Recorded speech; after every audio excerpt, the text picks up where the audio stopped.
Welcome friends. আজকে মকর সংক্রান্তি। আমি আর wife বাগানে এসেছি কলা পাতা কাটবো বলে। আজকের এই স্পেশাল ওকেশনে আমরা কলা পাতায় খাবো বলে ডিসাইড করেছি।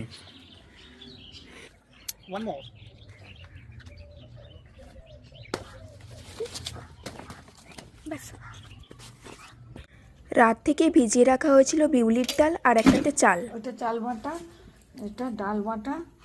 আর ডালের সাথে কি আছে? ডালের সাথে মৌরি আছে, কাঁচা লঙ্কা আছে। ব্যাটারটা রেডি করা হয়ে গেছে চাল বাটা, ডাল বাটা, পরিমাণ মতো নুন আর জল দিয়ে। আরেকদিকে আমি নলেন গুড়ের পায়েস করার জন্য গোবিন্দভোগ চালকে ভিজিয়ে রেখেছি আর দুধটাকে একটু ঘন করে নিচ্ছি। দুটো এলাচ দিয়ে একটু ফুটিয়ে নিয়ে আবার চালটা দিয়ে দিলাম। চালটা প্রায় অনেকটাই সেদ্ধ হয়ে এসেছে, একবার চেক করে নেব। পায়েসের চাল আরেকটু বেশি সেদ্ধ হবে। আরেকদিকে আমি হাফ কাপ গরম জলে পাটালি গুড়টাকে মেল্ট করে নিয়েছি, যাতে দুধে দিলে না কেটে যায়। পায়েসের চাল সেদ্ধ হয়ে গেছে, গ্যাসের ফ্লেম অফ করে গুড়টা মিশিয়ে নিয়েছি। দেখুন আমাদের পায়েস একদম রেডি। সরু চকলি পিঠে বানানোর জন্য ব্যাটার আমরা আগেই বানিয়ে রেখেছিলাম। এবার চলুন পিঠেগুলো বানানো যাক।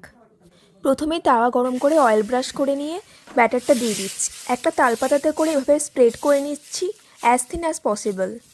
আজকের পিঠেগুলো আমার জেঠিমাই আমাকে করতে শিখিয়ে দিচ্ছেন। একটু ওয়েট করার পর দেখবেন পিঠেগুলোর এক সাইডে কালার চলে এসেছে আর খুন্তি দিয়ে এভাবে সহজেই উঠে যাচ্ছে। এরপর আমি কলা পাতাগুলোকে প্লেটের সাইজে মাপ করে কেটে নিচ্ছি।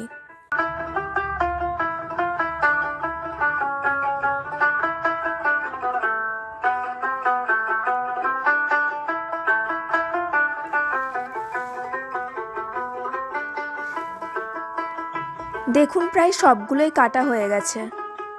গুড় পিঠেও আমাদের রেডি হয়ে গেছে, এবার সার্ভ করার পালা।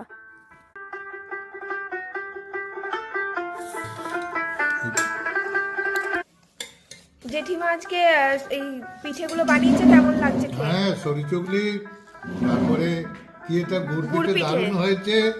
আর পায়েস তো ফাটাফাটি হয়েছে। যেমন খেজুর গুড়ের সেন্ট তেমনি